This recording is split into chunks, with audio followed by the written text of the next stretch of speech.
Hello everyone Giles mentor ਦੇ official YouTube channel ਤੇ ਤੁਹਾਡਾ ਸਵਾਗਤ ਹੈ। ਪੰਜਾਬ ਪਟਵਾਰੀ ਐਗਜ਼ਾਮੀਨੇਸ਼ਨ ਲਈ ਪੰਜਾਬੀ ਗ੍ਰਾਮਰ ਦਾ ਲੈਕਚਰ 18ਵਾਂ ਦੇਖਾਂਗੇ। ਅੱਜ ਅਸੀਂ ਅਰਥਬੋਧ ਬਾਰੇ ਗੱਲ ਕਰਾਂਗੇ। ਅਰਥਬੋਧ ਵਿੱਚ ਅਸੀਂ ਬਹੁਆਰਥਕ ਸ਼ਬਦ, ਸਮਾਨਾਰਥਕ ਸ਼ਬਦ, ਬਹੁਤਾਂਸ਼ ਸ਼ਬਦਾਂ ਦੀ ਥਾਂ ਤੇ ਇੱਕ ਸ਼ਬਦ ਬਾਰੇ ਜਾਣਾਂਗੇ। ਲੈਕਚਰ ਸਟਾਰਟ ਕਰਨ ਤੋਂ ਪਹਿਲਾਂ ਕੁਝ ਦੱਸਣਾ ਚਾਹਾਂਗਾ ਤੁਹਾਨੂੰ ਮੈਂ ਕਿ ਇਸ ਲੈਕਚਰ ਵਿੱਚ ਤੁਹਾਨੂੰ ਇਹ ਦੱਸਣਾ ਸੀ ਮੈਨੇ ਕਿ ਪੰਜਾਬ ਪਟਵਾਰੀ ਐਗਜ਼ਾਮੀਨੇਸ਼ਨ ਲਈ ਤੁਹਾਨੂੰ ਈ-ਬੁੱਕਸ ਪ੍ਰੋਵਾਈਡ ਕੀਤੇ ਜਾ ਰਹੀਆਂ, ਸੈਕਸ਼ਨ ਟੈਸਟ ਪ੍ਰੋਵਾਈਡ ਕੀਤੇ ਜਾ ਰਹੇ ਹਨ, ਟੈਸਟ ਸੀਰੀਜ਼ ਪ੍ਰੋਵਾਈਡ ਕੀਤੀ ਜਾ ਰਹੀ ਹੈ। ਜਿਹੜੇ ਬੱਚੇ ਖਰੀਦਣਾ ਚਾਹੁੰਦੇ ਹਨ ਉਹ www.gilsmentor.com ਤੋਂ ਜਾ ਕੇ ਜ਼ਰੂਰ ਖਰੀਦਣ। ਉਸ ਤੋਂ ਇਲਾਵਾ ਪੰਜਾਬ ਪਟਵਾਰੀ ਲਈ ਤੁਹਾਨੂੰ ਪੇਡ ਕੋਰਸ ਅਵੇਲੇਬਲ ਕਰਾ ਦਿੱਤਾ ਗਿਆ ਹੈ। ਜਿਹੜੇ ਬੱਚੇ ਚਾਹਵਾਨ ਹਨ ਉਹ ਵੈਬਸਾਈਟ 'ਤੇ ਜਾ ਕੇ ਵੀ ਖਰੀਦ ਸਕਦੇ ਹਨ ਜਾਂ ਐਪ 'ਤੇ ਵੀ ਜਾ ਕੇ ਖਰੀਦ ਸਕਦੇ ਹਨ। ਤੁਸੀਂ ਜਾਣਨਾ ਚਾਹੁੰਦੇ ਹੋਵੋਗੇ ਕਿ ਪਤਾ ਨਹੀਂ ਕੋਰਸ ਕਿਵੇਂ ਦਾ ਨਹੀਂ, ਤਾਂ ਤੁਹਾਡੀ ਇਹ ਵੀ ਪ੍ਰੋਬਲਮ ਸੋਲਵ ਕਰ ਦਿੱਤੀ ਗਈ ਹੈ। ਤੁਸੀਂ ਡੈਮੋ ਲੈਕਚਰਸ ਜਿਹੜੇ ਹੈ ਐਪ 'ਚ ਅਵੇਲੇਬਲ ਨੇ, ਤੁਸੀਂ ਉਸ ਨੂੰ ਜਾ ਕੇ ਦੇਖੋ, ਤੁਹਾਨੂੰ ਪਤਾ ਲੱਗ ਜਾਏਗਾ ਕਿ ਅਸੀਂ ਉਸ ਨੂੰ ਪੂਰਾ ਸਟਰਕਚਰ ਵਾਈਜ਼ 'ਚ ਰੱਖਿਆ ਹੈ ਹਰੇਕ ਲੈਕਚਰ ਨੂੰ, ਠੀਕ ਹੈ, ਵਿਦ ਰਿਵੀਜ਼ਨ ਰੱਖੀ ਹੈ। ਸੋ ਜਿਹੜੇ ਬੱਚੇ ਕੋਈ ਮਾੜਾ ਕੋਈ ਵੀ ਡਾਊਟ ਹੈ ਤਾਂ ਉਹ ਜ਼ਰੂਰ ਜਾ ਕੇ ਐਪ 'ਚ ਜਾ ਕੇ ਉਹ ਲੈਕਚਰਸ ਦੇਖ ਸਕਦੇ ਹਨ, ਠੀਕ ਹੈ। ਫਿਰ ਡਿਸਾਈਡ ਕਰ ਸਕਦੇ ਹਨ ਕਿ ਉਹ ਕੋਰਸ ਖਰੀਦਣਾ ਚਾਹੁੰਦੇ ਹਨ ਜਾਂ ਨਹੀਂ ਚਾਹੁੰਦੇ। ਬਸ ਸਾਡੇ ਵੱਲੋਂ ਵਾਅਦਾ ਹੈ ਕਿ ਤੁਹਾਨੂੰ ਹਰੇਕ ਚੀਜ਼ ਪੂਰੀ ਸਟਰਕਚਰ 'ਚ ਪ੍ਰੋਵਾਈਡ ਕੀਤੀ ਗਈ ਹੈ। ਸੋ ਜ਼ਰੂਰ ਖਰੀਦਿਓ। ਇਸ ਕੋਰਸ ਵਿੱਚ ਤੁਹਾਨੂੰ video lectures 200 plus, 150 mock tests, topic wise tests, session PDF with solution, e-book ਤੁਹਾਨੂੰ ਪ੍ਰੋਵਾਈਡ ਕੀਤੀ ਜਾਵੇਗੀ। ਲੈਕਚਰ ਸਟਾਰਟ ਕਰਦੇ ਹਾਂ। ਅਰਥਬੋਧ ਕਿਹਨੂੰ ਆਖਦੇ ਹਾਂ ਆਪਾਂ? ਅਰਥਬੋਧ ਸਮਝਦੇ ਹਾਂ। ਅਰਥਬੋਧ ਅਰਥਾਂ ਦੇ ਪੱਖ ਤੋਂ ਸ਼ਬਦ ਦੀ ਵਿਆਖਿਆ, ਅਰਥਾਂ ਦੇ ਪੱਖ ਤੋਂ ਸ਼ਬਦ ਦੀ ਵਿਆਖਿਆ, ਉਸ ਨੂੰ ਆਪਾਂ ਅਰਥਬੋਧ ਆਖਦੇ ਹਾਂ, ਠੀਕ ਹੈ। ਅਰਥਬੋਧ ਕਿਹਨੂੰ ਆਖਦੇ ਹਾਂ? ਅਰਥਾਂ ਦੇ ਪੱਖ ਤੋਂ ਸ਼ਬਦ ਦੀ ਵਿਆਖਿਆ। ਇਸ ਦਾ ਅਧਿਐਨ ਕਿਵੇਂ ਕੀਤਾ ਜਾਂਦਾ ਹੈ? ਇਸ ਦਾ ਅਧਿਐਨ ਬਹੁਆਰਥਕ ਸ਼ਬਦ ਦੁਆਰਾ, ਸਮਾਨਾਰਥਕ ਸ਼ਬਦ ਦੁਆਰਾ, ਬਹੁਤਾਂਸ਼ ਸ਼ਬਦਾਂ ਦੀ ਥਾਂ 'ਤੇ ਇੱਕ ਸ਼ਬਦ ਦੁਆਰਾ। ਕਿਵੇਂ ਕੀਤਾ ਜਾਂਦਾ ਅਧਿਐਨ? ਬਹੁਆਰਥਕ ਸ਼ਬਦ ਦੁਆਰਾ, ਸਮਾਨਾਰਥਕ ਸ਼ਬਦ ਦੁਆਰਾ, ਬਹੁਤਾਂਸ਼ ਸ਼ਬਦਾਂ ਦੀ ਥਾਂ 'ਤੇ ਇੱਕ ਸ਼ਬਦ ਦੁਆਰਾ। ਇਸ ਵਿੱਚ ਸਭ ਤੋਂ ਪਹਿਲਾਂ ਇਹ ਦੇਖਦੇ ਹਾਂ ਬਹੁਆਰਥਕ ਸ਼ਬਦ ਬਾਰੇ ਜਾਣਦੇ ਹਾਂ। ਬਹੁਆਰਥਕ ਸ਼ਬਦ ਕਿਹਨੂੰ ਕਹਾਂਗੇ? ਜਿਨ੍ਹਾਂ ਦਾ ਉਚਾਰਨ ਅਤੇ ਸ਼ਬਦ ਜੋੜ ਇੱਕੋ ਜਿਹੇ ਹੁੰਦੇ ਹਨ। ਜਿਨ੍ਹਾਂ ਦਾ ਉਚਾਰਨ ਅਤੇ ਸ਼ਬਦ ਜੋੜ ਇੱਕੋ ਜਿਹੇ ਹੁੰਦੇ ਹਨ ਪਰ ਉਹਨਾਂ ਦੇ ਅਰਥ ਅਲੱਗ-ਅਲੱਗ ਹੁੰਦੇ ਹਨ, ਜਿਵੇਂ ਕਿ ਬੋਲੀ, ਤਾਂ ਬੋਲੀ ਨੂੰ ਆਪਾਂ ਇੱਕ ਭਾਸ਼ਾ ਦਾ ਨਾਮ ਵੀ ਕਹਿ ਦਿੱਤਾ ਗਿਆ ਮੰਨ ਲਿਆ, ਤਾਂ ਦੂਜਾ ਬੋਲੀ ਦਾ ਕੀ ਮਤਲਬ ਹੋ ਸਕਦਾ ਹੈ? ਨਿਲਾਮੀ। ਜਿਵੇਂ ਲਾਵਾਂ, ਲਾਵਾਂ ਦਾ ਇੱਕ ਮਤਲਬ ਫੇਰੇ ਵੀ ਹੈ, ਦੂਜਾ ਮਾਰਨਾ ਵੀ ਹੈ। ਜਿਵੇਂ ਇੱਕ ਲਾਵਾਂ ਤਾਂ ਤੀਜਾ ਮਤਲਬ ਇਹਦਾ ਮਾਤਰਾ ਵੀ ਹੋ ਸਕਦਾ। ਜ਼ਖਮ, ਜ਼ਖਮ ਤੋਂ ਆਪਾਂ ਕੀ ਸਮਝ ਸਕਦੇ ਹਾਂ? ਜ਼ਖਮ ਦਾ ਪਹਿਲਾ ਮੀਨਿੰਗ ਕੀ ਹੋ ਸਕਦਾ? ਆਲਤ ਨੂੰ ਆਪਾਂ ਸਬਜ਼ੀ ਕਹਿ ਸਕਦੇ ਹਾਂ, ਫਿਰ ਉਸਨੂੰ ਜ਼ਖਮ ਵੀ ਕਹਿ ਸਕਦੇ ਹਾਂ। ਫਿਰ ਬਾਲ, ਬਾਲ ਆਪਾਂ ਬੱਚਾ ਵੀ ਸਮਝ ਸਕਦੇ ਹਾਂ, ਉਸਨੂੰ ਮੀਨਿੰਗ ਆਪਾਂ ਅਰਥ ਉਹਦਾ, ਅਤੇ ਦੂਜਾ ਆਪਾਂ ਉਸਨੂੰ ਅੱਗ ਬਾਲਣੀ ਵੀ ਸਮਝ ਸਕਦੇ ਹਾਂ। ਤਾਂ ਉਸ ਤੋਂ ਇਲਾਵਾ ਉੱਚਾ, ਉੱਚਾ ਨੂੰ ਆਪਾਂ ਬੋਲਾਪਣ ਵੀ ਸਮਝ ਸਕਦੇ ਹਾਂ, ਤਾਂ ਦੂਜਾ ਉਚਾਈ ਵੀ ਸਮਝ ਸਕਦੇ ਹਾਂ, ਠੀਕ ਹੈ। ਸੋ ਇਹ ਆਪਣੇ ਇਹਨਾਂ ਦੇ ਐਗਜ਼ਾਮਪਲ ਸੀ, ਠੀਕ ਹੈ। ਉਦਾਹਰਣ ਜਿਹੜੀ ਮੈਂ ਤੁਹਾਨੂੰ ਦੱਸੀ ਹੈ ਬਹੁਆਰਥਕ ਸ਼ਬਦ ਦੀ, ਇੱਕ ਵਾਰ ਤੁਹਾਨੂੰ ਦੁਬਾਰਾ ਦੱਸ ਦਿੰਦਾ। ਜਿਨ੍ਹਾਂ ਦਾ ਉਚਾਰਨ ਅਤੇ ਸ਼ਬਦ ਜੋੜ ਇੱਕੋ ਜਿਹੇ ਹੋਣ, ਜਿਨ੍ਹਾਂ ਦਾ ਉਚਾਰਨ ਜਿਵੇਂ ਬੋਲੀ, ਠੀਕ ਹੈ, ਅਤੇ ਜਿਹੜਾ ਉਚਾਰਨ ਅਤੇ ਸ਼ਬਦ ਜੋੜ ਇੱਕੋ ਜਿਹੇ ਹਨ ਪਰ ਉਸਦੇ ਅਰਥ ਅਲੱਗ-ਅਲੱਗ ਹਨ। ਜਿਵੇਂ ਬੋਲੀ ਨੂੰ ਆਪਾਂ ਭਾਸ਼ਾ ਵੀ ਕਹਿ ਦਿੱਤਾ ਅਤੇ ਨਿਲਾਮੀ ਵੀ ਕਹਿ ਦਿੱਤਾ। ਲਾਵਾਂ ਨੂੰ, ਇਹ ਉਲਟਾ ਪਾਇਆ ਮੈਨੇ ਉਰੇ, ਮਾਫ਼ ਕਰਿਓ, ਲਾਵਾਂ ਨੂੰ ਆਪਾਂ ਫੇਰੇ ਵੀ ਕਹਿੰਦੇ ਹਾਂ, ਮਾਤਰਾ ਵੀ ਕਹਿੰਦੇ ਹਾਂ, ਠੀਕ ਹੈ, ਮਾਰਨਾ ਵੀ ਕਹਿੰਦੇ ਹਾਂ। ਜ਼ਖਮ ਨੂੰ, ਅੱਲ ਨੂੰ ਆਪਾਂ ਸਬਜ਼ੀ ਵੀ ਕਹਿੰਦੇ ਹਾਂ ਅਤੇ ਜ਼ਖਮ ਵੀ ਕਹਿੰਦੇ ਹਾਂ। ਬਾਲ ਨੂੰ ਆਪਾਂ ਬੱਚਾ ਵੀ ਕਹਿੰਦੇ ਹਾਂ ਅਤੇ ਅੱਗ ਬਾਲਣੀ ਵੀ ਕਹਿੰਦੇ ਹਾਂ। ਸੋ ਅੱਗੇ ਦੇਖਦੇ ਹਾਂ ਆਪਾਂ। ਹੁਣ ਅੱਗੇ ਆਪਾਂ ਦੇਖਦੇ ਹਾਂ ਸਮਾਨਾਰਥਕ ਸ਼ਬਦ। ਸਮਾਨਾਰਥਕ ਸ਼ਬਦ ਕਿਹਨੂੰ ਕਹਾਂਗੇ? ਉਹ ਸ਼ਬਦ ਜੋ ਇੱਕ ਅਰਥ ਨੂੰ ਪ੍ਰਗਟਾਉਂਦੇ ਹਨ, ਉਹਨਾਂ ਨੂੰ ਆਪਾਂ ਸਮਾਨਾਰਥਕ ਸ਼ਬਦ ਆਖਦੇ ਹਾਂ। ਇਸ ਦੇ ਮੈਂ ਕੁਐਸਚਨਸ ਲਿੱਤੇ ਨੇ ਪ੍ਰੀਵੀਅਸ ਈਅਰ ਦੇ, ਉਹ ਇਸ ਤੋਂ ਨੈਕਸਟ PPT 'ਚ ਆਉਣਗੇ। ਸੋ ਆਪਾਂ ਪਹਿਲੇ ਬਹੁਤਾਂਸ਼ ਸ਼ਬਦਾਂ ਦੀ ਗੱਲ ਕਰ ਲੈਂਦੇ ਹਾਂ। ਬਹੁਤਾਂਸ਼ ਸ਼ਬਦਾਂ ਦੀ ਥਾਂ 'ਤੇ ਇੱਕ ਸ਼ਬਦ, ਬਹੁਤਾਂਸ਼ ਸ਼ਬਦਾਂ ਦੀ ਥਾਂ 'ਤੇ ਇੱਕ ਸ਼ਬਦ, ਤੁਹਾਨੂੰ ਪਤਾ ਹੀ ਹੈ ਕਿ ਜਿਹੜੇ ਬਹੁਤਾਂਸ਼ ਸ਼ਬਦਾਂ ਨੂੰ ਆਪਾਂ ਇੱਕ ਸ਼ਬਦ 'ਚ ਡਿਫਾਈਨ ਕਰਦੇ, ਉਸ ਨੂੰ ਆਪਾਂ ਬਹੁਤਾਂਸ਼ ਸ਼ਬਦਾਂ ਦੀ ਥਾਂ 'ਤੇ ਇੱਕ ਸ਼ਬਦ ਆਖਦੇ ਹਾਂ। ਜਿਵੇਂ ਹੁਣ ਇੱਕ ਮੈਂ ਤੁਹਾਨੂੰ ਪ੍ਰੀਵੀਅਸ ਈਅਰ ਕੁਐਸਚਨ ਦੇਵਾਂਗਾ, ਤੁਸੀਂ ਆਪ ਸੋਲਵ ਕਰਨਾ, ਤੁਸੀਂ ਦੇਖਣਾ ਵੀ ਤੁਹਾਨੂੰ ਆਉਂਦੇ ਆ ਜਾਂ ਨਹੀਂ ਆਉਂਦੇ। ਜਿਹੜੇ ਇੱਕੋ ਸਮੇਂ ਹੋਣ, ਦੱਸੋ, ਉੱਤਰਕਾਲੀ ਆਏਗਾ, ਸਮਕਾਲੀ ਆਏਗਾ, ਭੂਤਕਾਲੀ ਆਏਗਾ, ਭਵਿੱਖਕਾਲੀ ਆਏਗਾ।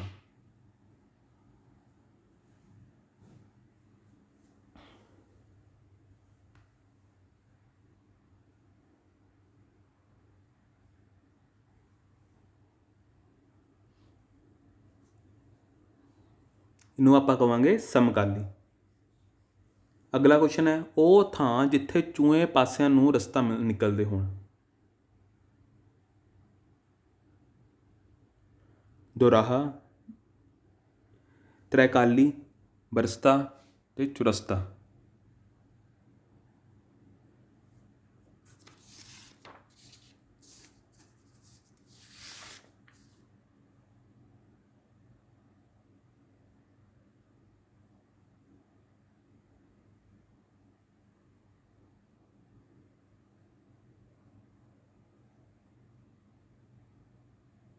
ਇਹਦਾ ਆਨਸਰ ਆ ਜਾਏਗਾ ਚੁਰਸਤਾ। ਅਗਲਾ ਕੁਐਸਚਨ ਹੈ, ਹੱਥਾਂ ਨਾਲ ਲਿਖੀ ਪੁਸਤਕ ਮਾਲਾ।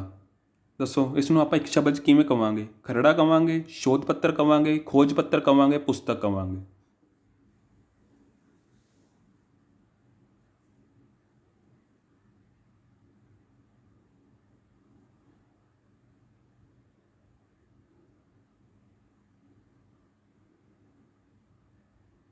ਇਹਦਾ ਆਨਸਰ ਆ ਜਾਏਗਾ ਸ਼ੋਧ ਪੱਤਰ।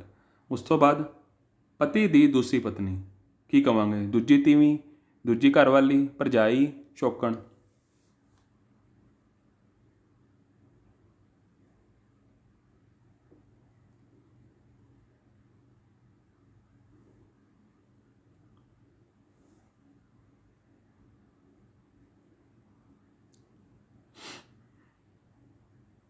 ਇਹਦਾ ਆਨਸਰ ਆ ਜਾਏਗਾ ਸ਼ੌਕਣ।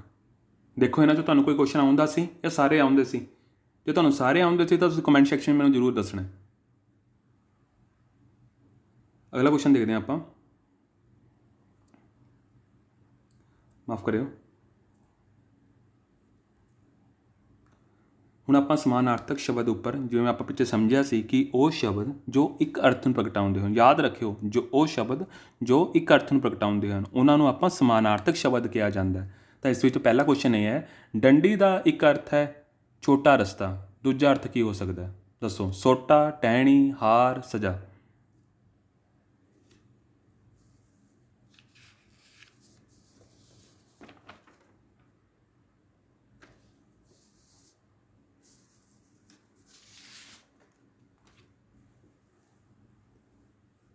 ਡੰਡੀ ਦਾ ਇੱਕ ਅਰਥ ਹੈ ਛੋਟਾ ਰਸਤਾ, ਦੂਜਾ ਕੀ ਹੋਏਗਾ? ਆਪਾਂ ਨੇ ਸਮਾਨਾਰਥੀ ਹੁਣੇ ਸਮਝਿਆ ਨਾ, ਕਿਹਨੂੰ ਕਹਿ ਰਹੇ ਹਾਂ ਆਪਾਂ? ਉਹ ਸ਼ਬਦ ਜੋ ਇੱਕ ਅਰਥ ਨੂੰ ਪ੍ਰਗਟਾਉਂਦੇ ਹੋਣ ਉਹਨਾਂ ਨੂੰ ਆਪਾਂ ਸਮਾਨਾਰਥਕ ਸ਼ਬਦ ਕਿਹਾ ਜਾਂਦਾ। ਤਾਂ ਦੱਸੋ ਉਰੇ।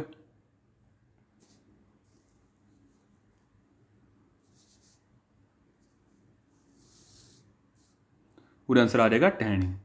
ਬੋਲੀ ਦਾ ਇੱਕ ਅਰਥ ਹੈ ਭਾਸ਼ਾ, ਦੂਜਾ ਅਰਥ ਕੀ ਹੈ? ਤੋੜਨਾ, ਪ੍ਰੇਮ, ਨਿਲਾਮੀ, ਨਫ਼ਰਤ।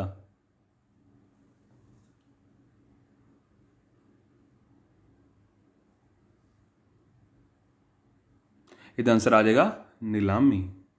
ਸਿੱਕਾ ਦਾ ਇੱਕ ਅਰਥ ਹੈ ਪੈਸਾ, ਦੂਜਾ ਅਰਥ ਕੀ ਹੈ? ਰੋਬ, ਸ਼ਕਲ, ਛੋਟਾ, ਡਾਂਡਾ।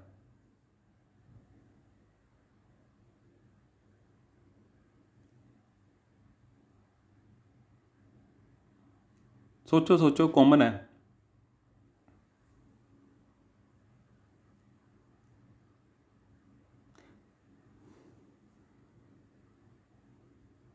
ਇਹ ਹੋਏਗਾ ਰੋਬ। ਜਿਵੇਂ ਮੇਰਾ ਸਿੱਕਾ ਜੰਮਿਆ ਹੋਇਆ ਭਾਈ, ਇੱਕ ਤਾਂ ਹੁੰਦਾ ਸਿੱਕਾ ਪੈਸਾ, ਇੱਕ ਹੁੰਦਾ ਮੇਰਾ ਸਿੱਕਾ ਜੰਮਿਆ ਹੋਇਆ, ਰੋਬ ਜੰਮਿਆ ਹੋਇਆ। ਅੱਗੇ ਹੈਗਾ, ਬੋਲੀ ਦਾ ਇੱਕ ਅਰਥ ਹੈ ਭਾਸ਼ਾ, ਦੂਜਾ ਅਰਥ ਕੀ ਹੈ? ਤੋੜਨਾ, ਤਾੜਨਾ, ਪ੍ਰੇਮ, ਨਫ਼ਰਤ।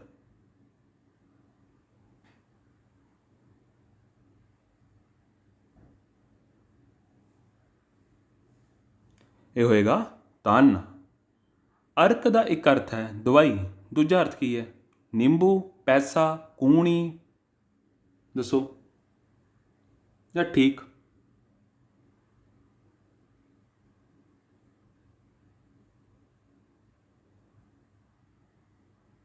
ਅਰਕ ਦਾ ਇੱਕ ਅਰਥ ਦਵਾਈ ਹੈ ਤਾਂ ਦੂਜਾ ਅਰਥ ਕੀ ਹੋਏਗਾ?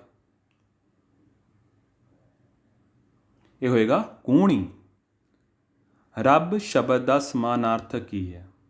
ਗੁਰੂ, ਪ੍ਰਾਧਿਆਪਕ, ਪਰਮਾਤਮਾ, ਸੱਚਾ। ਇਹ ਤਾਂ ਪਤਾ ਹੀ ਹੋਏਗਾ ਤੁਹਾਨੂੰ, ਜ਼ਿਆਦਾ ਟਾਈਮ ਤਾਂ ਨਾ ਲਗਾਵਾਂ ਨਾ। ਇਹ ਹੋਏਗਾ ਪਰਮਾਤਮਾ। ਅੱਗੇ ਦੇਖਦੇ ਹਾਂ ਆਪਾਂ।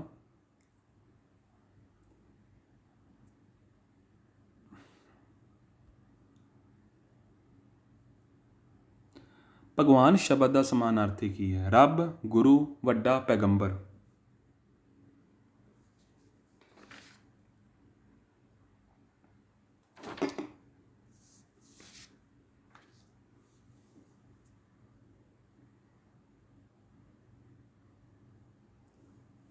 ਕੀ ਆਏਗਾ? ਪੈਗੰਬਰ ਆਏਗਾ? ठीक कह रहा मैं, पैगंबर ही आएगा ना? श्योर हो? की लगता ਤੁਹਾਨੂੰ?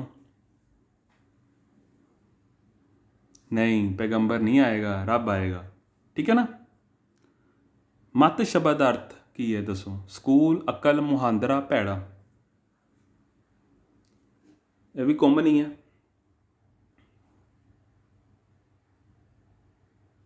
ਇਹ ਹੋਏਗਾ ਅਕਲ। ਠੀਕ ਹੈ, ਤਾਂ ਮੈਂ ਇੱਕ ਚੀਜ਼ ਹੋਰ ਦੱਸਣੀ ਹੈ। ਇਹ ਮੇਰੇ ਖੁਦ ਦੇ ਨੋਟਸ ਹੈ, ਤਾਂ ਇਸ ਵਿੱਚ ਜਿਵੇਂ ਤੁਸੀਂ ਹੈਂਡ ਰਾਈਟਿੰਗ ਵੀ ਹੋਵੇ ਨਾ, ਤਾਂ ਤੁਸੀਂ ਥੋੜ੍ਹਾ ਜਿਹਾ ਕੋਆਪਰੇਟ ਕਰਿਓ। ਆਪਾਂ ਨੇ ਇਸ ਚੀਜ਼ ਸਮਝਣੀ ਹੈ। ਆਪਾਂ ਨੇ ਜੇ ਰਾਈਟਿੰਗ 'ਤੇ ਨਹੀਂ ਜਾਣਾ, ਨੋਟਸ ਤੁਹਾਨੂੰ ਵੀ ਪਤਾ ਕਿ ਨੋਟਸ ਕਿਸ ਤਰ੍ਹਾਂ ਬਣਦੇ ਹੈ।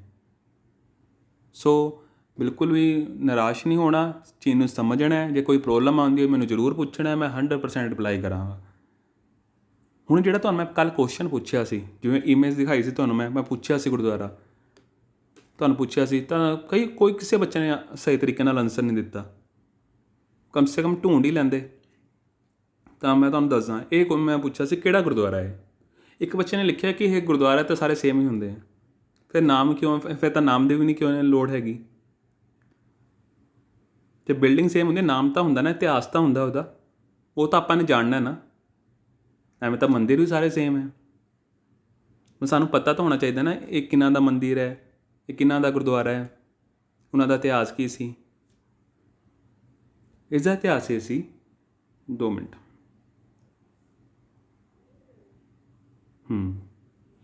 ਇਹ ਰੀਠਾ ਸਾਹਿਬ ਗੁਰਦੁਆਰਾ ਹੈ। ਇਹ ਕਿੱਥੇ ਹੈ? ਚੰਪਵਟ 'ਚ ਹੈ, ਉੱਤਰਾਖੰਡ ਵਿੱਚ। ਤਾਂ ਇਹ 16 ਘੰਟੇ ਅਵੇ ਹੈ ਚੰਡੀਗੜ੍ਹ ਤੋਂ। ਠੀਕ ਹੈ, ਇਸ ਵਿਲੇਜ ਦਿਓਰੀ ਵਿੱਚ ਹੈ। ਠੀਕ ਹੈ, ਉੱਤਰਾਖੰਡ ਵਿੱਚ। ਅਤੇ ਮੈਂ ਚੀਜ਼ ਇਹੀ ਪੁੱਛੀ ਸੀ ਤੁਹਾਨੂੰ ਕਿ ਇਹ ਬਸ ਇਕੱਲਾ ਗੁਰਦੁਆਰਾ ਹੀ ਦੱਸ ਦਿੰਦੇ ਕਿ ਰੀਠਾ ਸਾਹਿਬ ਗੁਰਦੁਆਰਾ ਹੈ। ਇਹ ਬੜਾ ਹੀ ਬਹੁਤ ਮਸ਼ਹੂਰ ਗੁਰਦੁਆਰਾ ਹੈ। ਇਸ ਦਾ ਇਤਿਹਾਸ ਹੈ ਆਪਣਾ। ਉਰੇ ਗੁਰੂ ਨਾਨਕ ਦੇਵ ਜੀ ਆਏ ਸਨ ਭਾਈ ਮਰਦਾਨੇ ਨਾਲ। ਠੀਕ ਹੈ, ਮਾਫ ਕਰਿਓ। ਹਾਂ, ਕਿਉਂ ਆਏ ਸਨ ਉਹਨਾਂ ਬਾਰੇ ਆਪਾਂ ਹੁਣ ਗੱਲ ਕਰਾਂਗੇ। ਗੁਰਦੁਆਰਾ ਜਿਹੜਾ ਉਰੇ ਰੀਠਾ ਹੋਏਗਾ, ਮੈਨੇ ਸਪੈਲਿੰਗ ਗਲਤ ਹੋ ਗਈ। ਰੀਠਾ, ਹਾਂ, ਮੀਠਾ ਰੀਠਾ ਸਾਹਿਬ ਵਾਸ ਕੰਸਟਰਕਟਿਡ ਅਰਾਊਂਡ 1960 ਵਿੱਚ ਇਹ ਗੁਰਦੁਆਰਾ ਬਣਿਆ। ਅਤੇ ਕਿੱਥੇ ਬਣਿਆ? ਵਿਲੇਜ ਦਿਓਰੀ ਇਨ ਉੱਤਰਾਖੰਡ, ਚੰਪਵਤ ਡਿਸਟ੍ਰਿਕਟ ਅਤੇ ਉੱਤਰਾਖੰਡ ਵਿੱਚ ਹੈ।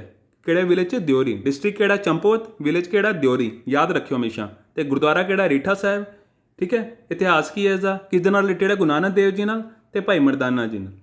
ਠੀਕ ਹੈ, ਕਿਉਂ ਰਿਲੇਟਡ ਆ ਉਸ ਬਾਰੇ ਗੱਲ ਕਰਾਂਗੇ ਆਪਾਂ। ਗੁਰੂ ਨਾਨਕ ਦੇਵ ਜੀ ਉਰੇ ਜਿਹੜਾ ਆਪਣੇ ਭਾਈ ਮਰਦਾਨਾ ਜੀ ਨਾਲ ਆਏ ਸਨ ਉੱਤਰਾਖੰਡ ਵਿੱਚ, ਜਿਵੇਂ ਦਿਓਰੀ ਵਿਲੇਜ ਹੈ ਨਾ, ਉੱਥੇ ਆਏ ਸਨ।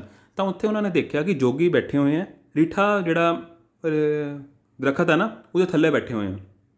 ਤਾਂ ਗੁਰੂ ਨਾਨਕ ਦੇਵ ਜੀ ਵੀ ਬੈਠ ਕੇ ਉੱਥੇ ਜਾ ਕੇ, ਅਤੇ ਉਹਨਾਂ ਨੇ ਭਾਈ ਮਰਦਾਨਾ ਨੂੰ ਇੱਕ ਰੀਠਾ ਦਿੱਤਾ ਉਹਨਾਂ ਨੇ। ਠੀਕ ਹੈ, ਅਤੇ ਉਹਨਾਂ ਨੂੰ ਖਾਣ ਲਈ ਕਿਹਾ। ਠੀਕ ਹੈ, ਤਾਂ ਉਹਨਾਂ ਨੇ ਰੀਠਾ ਖਾਧਾ। ਤਾਂ ਵੈਸੇ ਤਾਂ ਰੀਠਾ ਬਿਟਰ ਹੁੰਦਾ ਹੈ, ਬਟ ਇਸ ਵਿੱਚ ਇਹ ਦੇਖਿਆ ਗਿਆ ਕਿ ਭਾਈ ਜਦੋਂ ਮਰਦਾਨਾ ਜੀ ਨੇ ਖਾਧਾ ਤਾਂ ਉਹਨਾਂ ਨੂੰ ਬਹੁਤ ਹੀ ਸਵੀਟ ਲੱਗਿਆ। ਤਾਂ ਜੋਗੀ ਵੀ ਸਰਪ੍ਰਾਈਜ਼ ਹੋ ਗਏ। ਠੀਕ ਹੈ ਨਾ, ਜੋਗੀ ਵੀ ਸਰਪ੍ਰਾਈਜ਼ ਹੋ ਗਏ। ਤਾਂ ਉਹਨਾਂ ਨੂੰ ਬਾਅਦ ਵਿੱਚ ਉਹਨਾਂ ਨੂੰ ਇਹ ਪਤਾ ਲੱਗਿਆ ਕਿ ਇਹ ਤਾਂ ਸਾਰੇ ਹੀ ਰੀਠੇ ਸਵੀਟ ਹੈ। ਠੀਕ ਹੈ ਨਾ, ਤਾਂ ਉਹ ਐਸਾ ਜਿਹੜਾ ਟਰੀ ਸੀ, ਉਹ ਜਦੋਂ ਗੁਰੂ ਸਾਹਿਬ ਆਏ ਸੀ, ਉਹ ਅੱਜ ਵੀ ਉਹ ਦਰੱਖਤ ਉਹ ਅੱਜ ਵੀ ਹੈਗਾ ਉੱਥੇ, ਜਿਸ ਕਰਕੇ ਉਸ ਗੁਰਦੁਆਰੇ ਦਾ ਨਾਮ ਰੀਠਾ ਸਾਹਿਬ ਪੈ ਗਿਆ। ਫਿਰ ਉੱਥੇ ਗੁਰਦੁਆਰਾ ਬਣਾਉਣਾ ਪਿਆ। ਇਸ ਕਰਕੇ that is the reason why this place called a Meetha Reetha Sahib, ਜਿੱਥੇ ਸਾਰੇ ਹੀ ਰੀਠੇ ਮਿੱਠੇ ਸੀ। Even today the who visit the gurdwara gets the sweet reethas. ਇਸ ਨੂੰ ਇੰਗਲਿਸ਼ 'ਚ ਕਹਿੰਦੇ ਆ ਸੋਪ ਨਟਸ। ਹੈਜ਼ ਪ੍ਰਸ਼ਾਦ, ਹੁਣ ਪ੍ਰਸ਼ਾਦ ਦੀ ਤਰ੍ਹਾਂ ਸਾਨੂੰ ਮਿਲਦਾ ਹੈ। Due to the religious background it is the place is considered has the holy place of 4/6। Holy place ਮੰਨਿਆ ਜਾਂਦਾ। ਦ ਟੈਂਪਲ ਆਫ ਦੀ ਦੇਵਨਾਥ ਵੀ ਉਰੇ ਸਿਚੁਏਟਿਡ ਹੈ। ਅਤੇ ਵਿਸਾਖੀ ਪੂਰਨਿਮਾ 'ਤੇ ਸਿੱਖ ਫੇਅਰ ਲੱਗਦਾ ਹੈ। ਠੀਕ ਹੈ, ਤੇ ਸਭ ਤੋਂ ਪਹਿਲੇ ਕੇਅਰਟੇਕਰ ਕੌਣ ਹੋਇਆ ਉਰੇ? ਵਿਸਾਖੀ ਰਾਮ ਫਰੋਮ ਹਲਦਵਾਨੀ। ਕੌਣ ਹੋਇਆ? ਵਿਸਾਖੀ ਰਾਮ ਫਰੋਮ ਹਲਦਵਾਨੀ। ਠੀਕ ਹੈ ਫਰੈਂਡਸ, ਪਤਾ ਲੱਗ ਗਿਆ ਰੀਠਾ ਸਾਹਿਬ ਕੀ ਹੈ? ਯਾਦ ਰੱਖਣਾ ਹਮੇਸ਼ਾ।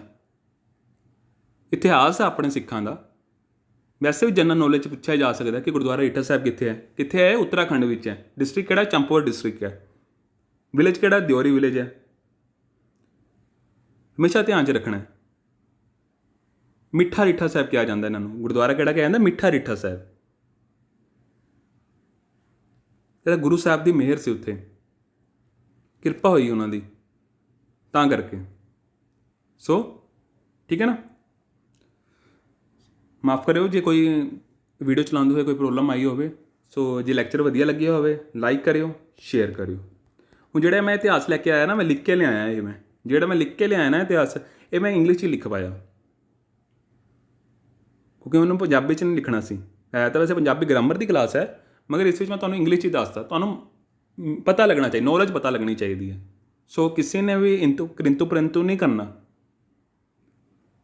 ਓਕੇ, ਸੋ ਆਪਾਂ ਹੁਣ ਕੱਲ੍ਹ ਮਿਲਾਂਗੇ ਅਲੱਗ ਟੌਪਿਕ ਨਾਲ। So thank you very much.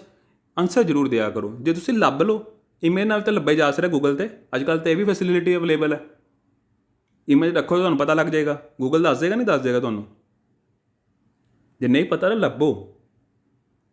ਗਿਆਨ ਇੱਕ ਐਸੀ ਚੀਜ਼ ਹੈ ਕਿ ਉਹ ਕਿਸੇ ਕੋਲ ਨਹੀਂ ਹੈ। ਮਤਲਬ ਕਿਸੇ ਦਾ ਕੋਈ ਮਾਲਕ ਨਹੀਂ ਹੋ ਸਕਦਾ ਉਸ ਗਿਆਨ ਦਾ। ਜੇ ਕਿਸੇ ਕੋਲ ਗਿਆਨ ਆ ਜਾਏ ਤਾਂ ਉਹ ਸ਼ੇਅਰ ਕਰ ਦੇਣੀ ਚਾਹੀਦੀ ਹੈ। ਜਿੰਨਾ ਸ਼ੇਅਰ ਕਰੋਗੇ ਉਨਾ ਗਿਆਨ ਆਏਗਾ। ਕੋਈ ਕਹਿ ਦੇ ਕਿ ਮੈਨੂੰ ਇਹ ਚੀਜ਼ ਸਾਰੀਆਂ ਆਉਂਦੀਆਂ ਉਹਦਾ ਤੁਸੀਂ ਆਪਣੇ ਆਪ ਨੂੰ ਉਹਦਾ ਮਾਲਕ ਨਹੀਂ ਕਹਿ ਸਕਦੇ। ਹਮੇਸ਼ਾ ਇਹ ਕਹੋ ਕਿ ਜੋ ਮੇਰੇ ਕੋਲ ਹੈ ਮੈਂ ਤੁਹਾਨੂੰ ਸ਼ੇਅਰ ਕਰ ਦਿਆਂਗਾ। ਇੱਕ ਦੂਜੇ ਦੀ ਹੈਲਪ ਕਰਨੀ ਆਪਾਂ ਨੇ। ਠੀਕ ਹੈ, so thank you very much. ਹੁਣ ਆਪਾਂ ਕੱਲ੍ਹ ਮਿਲਾਂਗੇ, ਅਤੇ ਰੱਬ ਰੱਖਾ। ਚੰਗਾ ਜੀ।